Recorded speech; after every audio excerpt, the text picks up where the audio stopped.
নাকের ভিতরে যাতে পানি ঢুকে না যায়।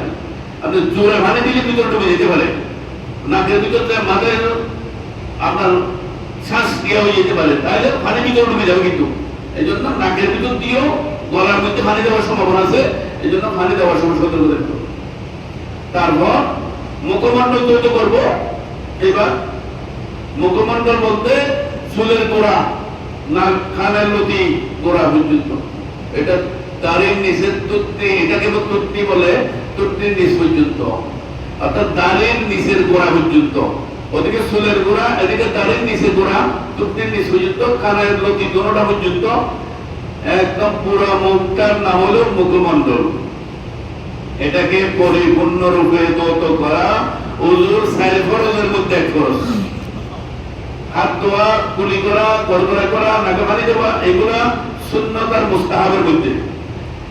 কিন্তু ফরজের মধ্যে হলো একদম পুরা মুখমণ্ডল, চুলের গোড়া থেকে তুতনি নিচ পর্যন্ত, 2 কানের গোড়া পর্যন্ত, এই মুখটাকে সুন্দরভাবে ধোয়া হলো ফরজ। এইবার হলো দ্বিতীয় ফরজ। দ্বিতীয় ফরজ হলো আগে ডান, তারপর বাম। ডাইন হাত একদম কোণে পর্যন্ত, কোণে বলে যে এটার কোণই, এটার নাম হলো কোণই, আরবিতে মারাফেক, নির্ভাত, এইটার পর্যন্ত একদম।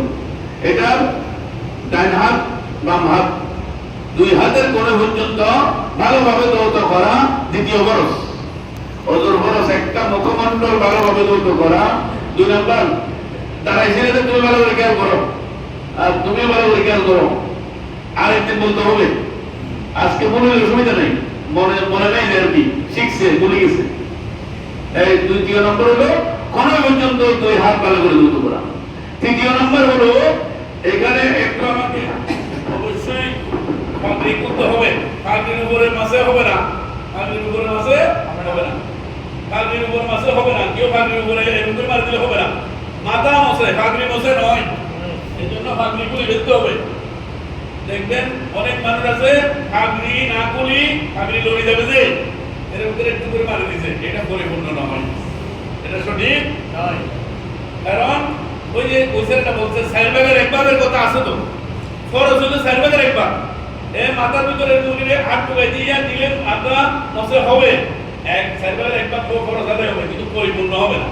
পরিপূর্ণ মাথা মশে করবে এইভাবে, এই যে হাতের নিচের 3 আঙ্গুল এভাবে সেট করে নেবেন, উপরে 2টা রাখি দিবেন, এইভাবে উপরের থেকে এইভাবে পিছনে যাবে, হাতের ফ্যাট দিয়া এই সাইডটা ডলি চলে আসবেন, মশা হয়ে গেছে। এই আঙ্গুল দুটোটা 2 আঙ্গুল 2 ভাগের দুটোটা খানের ভিতর ঢুকাই দিবেন, এই 2টা আঙ্গুল দুটোটা পিছনে খানের পিছনে ঢুকাই দিবেন। মাসে খানের ভিতরে মশা হয়ে গেছে, খানের পিছনে মশা হয়ে গেছে, মাথার উপরে ভাগ মশা হয়েছে, মাথার ফাঁসেও মশা হয়ে গেছে। বাকি আছে একটা জায়গায় হলো ঘাট, পিঠ দিয়া এইভাবে কানে নিয়ে এবারে পরিপূর্ণ মাথা মশা হয়ে গেছে। কয়বার? 1 বার। আমাদের কাদের হিসাব বলছে মাথা মশা কিন্তু 1 বার। মাথা মশা দোয়ার ক্ষেত্রে সব জায়গায় 3 বার, কিন্তু মাথা মশা কিন্তু 1 বার। যদি আপনি মাথা মশা 3 বার করে গেলেন তাহলে তো এটা দোয়া হয়ে যাবে, মশা থাকবে না, এটা দোয়া হয়ে যাবে। এটার জন্য মাথা মশা 1 বার। তাহলে 3 নাম্বার ফরজ হলো মাথা মশা করা। মাথা মশা কিভাবে, এটা আমরা বুঝে গেলাম। আগে যদিও মনে অনেকে টুপি মাথা টুপিও আছে, মাথা মশা করে ফেলছে, টুপি তুলতে হবে। টুপি রাখার জায়গা না থাকলে ভর্তি আছে, টুপিটা করে একটু মুখে খামড়ায় ধরে রাখবেন, মাথা মশা করে আবার তুলে দিবেন। ক্লিয়ার? ঢাকার জায়গা থাকলে দুজনে ঢাকা রাখবেন, কোনো সমস্যা নেই। 4th নাম্বার ফরজ, সেটা হলো কাকনাগিরা, অর্থাৎ নিচের বিড়ে, এটার নাম হচ্ছে কাকনাগিরা, এটার উপর পর্যন্ত এটা সহ দুইটা হবে। 2 পায়ে কাকনাগিরা সহ, 2 পায়ে কাকনাগিরা সহ, 2 পায়ে কাকনাগিরা সহ, 2 পায়ে কাকনাগিরা সহ দৌত করা। তাহলে ওদের বড় সরাব 4টা। একটা হলো মুখমণ্ডল মশাই করা, মুখমণ্ডল দৌত করা, চুলের গোড়া থেকে তুলতির নিচ পর্যন্ত, 2 কানের গোড়া পর্যন্ত পুরো মুখমণ্ডল দৌত করা 1 নম্বর ফরজ। 2 নম্বর হলো উভয় হাতের গোড়া পর্যন্ত উভয় হাত দৌত করা। 3 নম্বর মাথা মশে করা। আর 4th নম্বর পায়ের কাকনাগিরা সহ উভয় পা দৌত করা। 4টা ফরজ পাইলেন ইনশাআল্লাহ।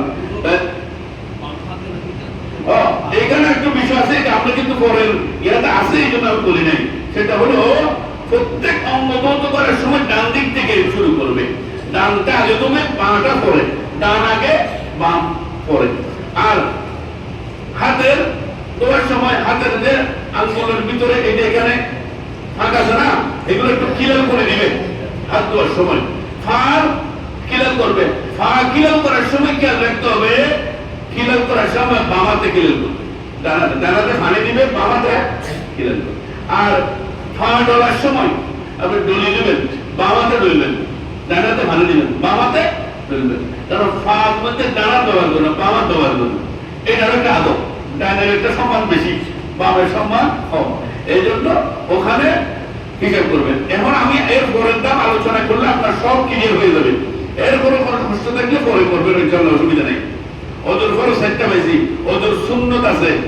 সুন্নত হলো নিয়ত করা, ওদের সুন্নত হলো নিয়ত করা। ওদের শুরু করার সময় নাওয়াইতু আন আতাওয়াত্তাউ লিরাবিল হাদাস ওয়া ইস্তিবাহাতান লিস-সালাত ওয়া তাকাররুবান ইলাল্লাহ তাআলা। নিয়ত করবেন। এই নিয়ত পারে না কি করবে? ইবাদতের নিয়তে আমি ওযু করছি, আল্লাহ তুমি কবুল করো, কোনো অসুবিধা নেই। আর আরবি বললে করবেন। ওযুর শুরুতে বিসমিল্লাহ পাঠ করা, ওযুর শুরুতে একটা দোয়া আছে, এটা যারা পারে করবেন, না বললে বিসমিল্লাহির রহমানির রহিম। বিসমিল্লাহিল আলিয়্যিল আযীম, আলহামদুলিল্লাহি আলা দীনিল ইসলাম, আল ইসলামু হক্কুন ওয়াল কুফরু বাতিলুন, আল ইসলামু নূরুন ওয়াল কুফরু যুলমাতুন। এই দোয়াটা আছে, নিয়তের পর দোয়া বলবেন, তারপর শুরু করবেন। ক্লিয়ার? যদি না পারেন বিসমিল্লাহির রহমানির রহিম বাস করবেন, তাও অসুবিধা নেই। ফরজ সেটা ঠিক থাকতে হবে, ফরজ সেরে যাবে কোনো আপোষ নাই, সেরে ফরজে বরাবর ঠিক থাকতে হবে। অন্যগুলো যাই হোক, অন্যগুলো করতে পারলে সওয়াব বেশি এবং পরিপূর্ণতা আসবে। করতে পর্যন্ত দুই হাত থেকে বলে দিচ্ছি, তিনবার তো করা, মেসওয়াক করা, কুলি করা, গড়গড়া করা, উত্তম রূপে নাক সাফ করা, নাকে পানি দেওয়া, দাড়ি কালার করা। দাড়ি যদি কোনো হয় আপনি পানি দিলে একটু ভালো করে দাড়ি কালার করার সময় জানাতে করবেন, দাড়ি হাবি জায়গা করবেন, মামার না, এটা জায়গাতে সুন্দর করে। কারণ দাড়ি হলো অনেক দামি জায়গা, এই জন্য এখানে জায়গাটা সুন্দর করে খেয়াল করে ভালো করে দিবেন। তাহলে ভারী মশাই সমস্ত মাথা মশাই করা, মাথা সেরভাবের একটা ফরজ, সমস্ত মাথা মশাই করা সুন্নত। এই জন্য আমরা সমস্ত মাথা মশাই করছি পরিপূর্ণ হওয়ার জন্য। উভয় কান মশাই করা, কান মশাই করা করলাম তো। আর হাত পায়ের আঙ্গুল সমূহ ক্লিয়ার করা, হাত পায়ের আঙ্গুল ক্লিয়ার করা, এটা সুন্নত। প্রত্যেক অঙ্গ তিনবার ধুতে করা সুন্নত। একবার দিলে হবে, যদি ভিজে যায় একবার দিলে হয়, কিন্তু তিনবার দিলে পরিপূর্ণ হবে। এই জন্য তিনবার দেওয়া সুন্নত। তরতিব অনুসারে উযু করা, তরতিব মানে আগে মুখ, তারপরে হাত, তারপরে মাথা মুছে, তারপর পা। এবার আপনি যদি হয়ে যায় পা দিবেন, উল্টা মুখ করে দিলে তরতিবের খেলা, সুন্নতের খেলা হবে। সুন্নত ওযুর মুস্তাহাব, কিবলামুখী হয়ে বসার সুযোগ থাকলে, উযু করার জন্য আপনি সুযোগ থাকলে কিবলামুখী হয়ে পড়বেন, মুস্তাহাব। কিবলামুখী না হলে গুনাহ হবে না।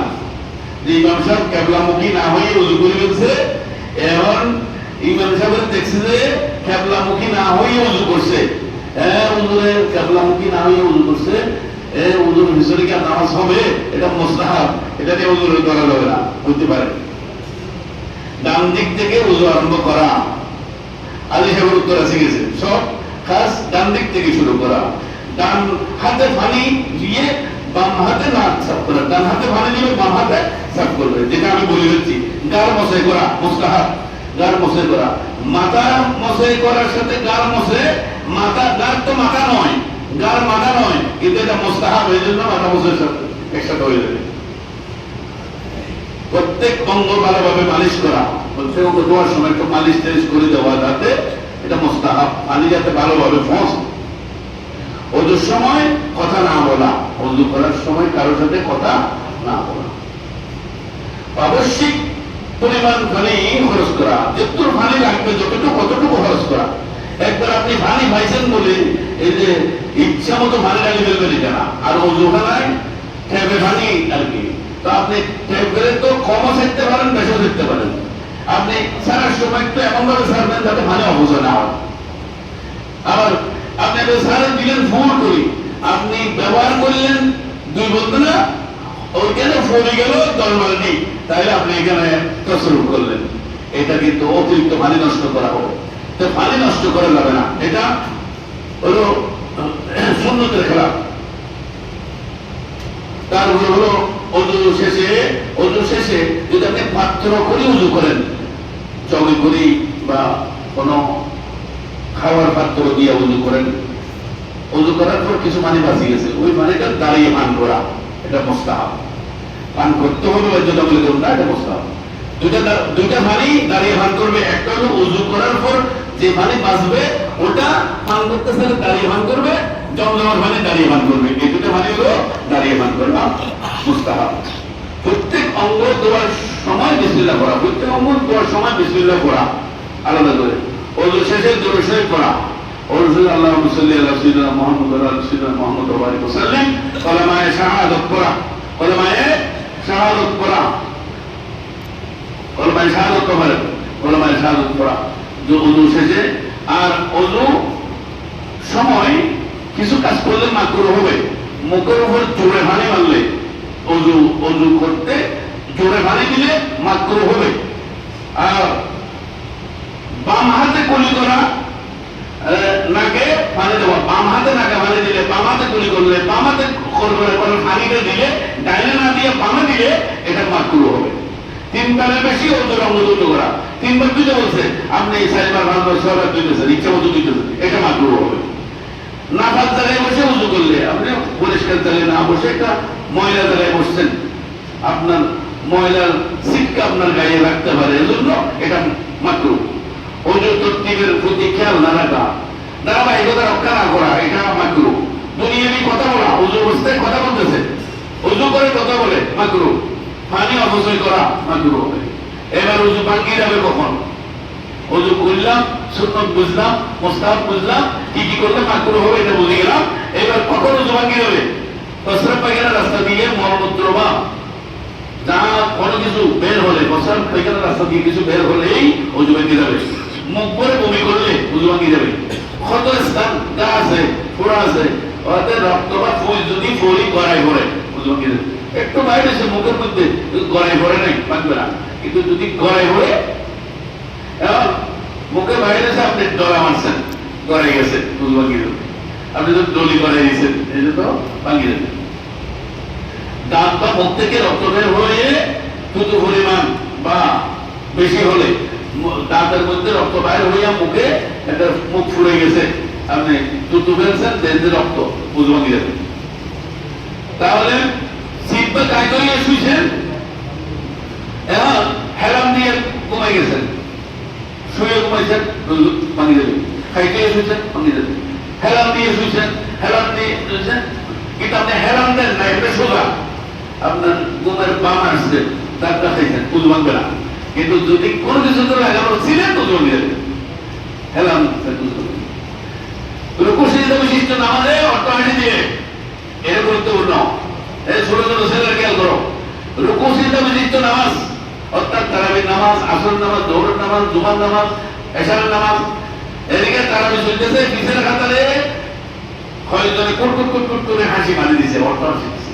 যারা যারা হাসছে সবার ওযু ভাঙি গেছে, এরা নামাজে দাঁড়াইতে পারবে না, আবার ওযু করে খটখটাই হাসলে এমনি হাসির চেহারা মুস্কি হাসি, ওযু ভাঙবে না, আওয়াজ হলে ওযু ভাঙি যাবে। আওয়াজ হলে নামাজও ভাঙবে, ওযুও ভাঙি যাবে। খটখটাই হাসলে নামাজ ভাঙি যাবে, ওযু ভাঙি যাবে। মাতাল বা জ্ঞান হারা হলে, অর্থাৎ পাগল গেছে অথবা সেন্সলেস হয়েছে, আবার হুঁশ হয়েছে, ওযু করতে হবে, ওযু আরেকটা নাই। স্ত্রী পুরুষের লজ্জাস্থান যদি এক মিলিত হয়, তাহলে কোনো কিছু বের না হলেও ওযু ভাঙি যাবে। এবং যদি সেটা এই পরিপূর্ণভাবে যদি মিলিত হয়, তাহলে গোসল ফরজ। গোসল কি হবে? ফরজ হবে। যাক, তাহলে আমরা ওযু ভঙ্গের কারণটা বুঝে গেলাম। এবার আসি আমি সময়ের দিকে খেয়াল করে, আর এদিকে ওযুতে আর সময় নিচ্ছি না। ওযুতে কারো কোনো প্রশ্ন থাকলে বলেন। ওযুতে কি বলো? এই বলবো, এটা বলবো। অনেক সময় না বলতে মানে উন্না ছাড়া উঠতে করে, সেটা কি উল্টোভাবে অথবা উন্না করে দেয়, বলে উঠবে গিয়েছে, সেই না ওযু ভাঙবে না। ওযু ওড়নার জন্য ওযু ভাঙবে, এটা কোনো বিষয় নয়। ওযু অনেক পর্দা রক্ষা করবে, কিন্তু ওযু অবস্থায় ওনার যদি পর্দার কোনো হেরফের হয় এর জন্য গুনাহ হবে না, কিন্তু ওযু ভাঙবে না। ক্লিয়ার? এবার আমরা আসি ফরজ গোসল। হাঁটুর উপরে কাপড় উঠলে কি উঁচু ভেঙে যাবে? না, ওযু ভাঙবে না। এটা ভঙ্গের মধ্যে নাই, যেহেতু ভঙ্গের মধ্যে নাই ওযু ভাঙবে না। কাপড় হলো সতর আলাদা জিনিস, এটার কারণে এটা সতর রক্ষা না করলে গুনাহ হবে, কিন্তু ওযু ভাঙবে না। কারণ যদি কাপড় না থাকে, এইটা মাসালা বোঝার জন্য দলিল লাগবে।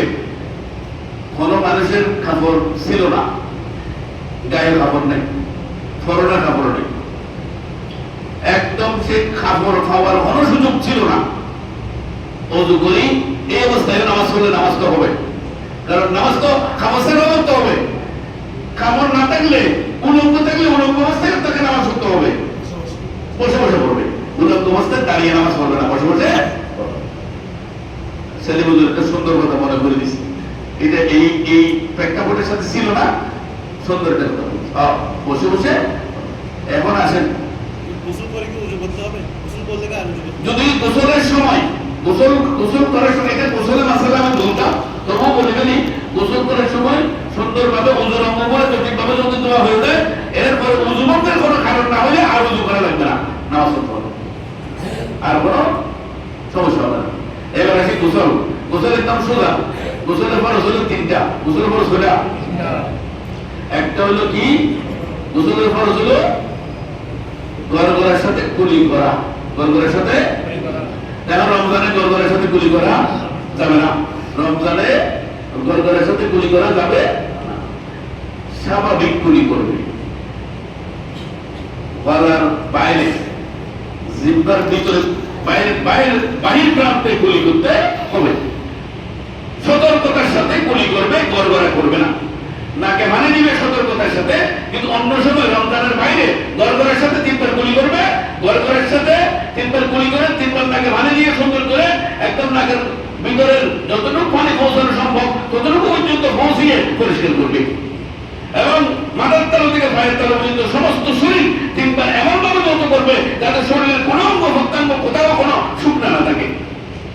তাহলে তিনটা, একটা হলো গড়গড়ার সাথে কুলি করা, দ্বিতীয়ত হলো নাকে পানি দেওয়া, তিনবার নাকে পানি দিয়ে সুন্দরভাবে নাক ধৌত করা, তিনবার কুলি করে সুন্দরভাবে গড়গড়ার সাথে কুলি করা। কিন্তু রমজান মাসে গড়গড়া করা এবং নাকে পানি দেওয়ার বেলায় সতর্ক থাকতে হবে, গড়গড়া করবে না, কুলি করবে খুব সতর্কতার সাথে।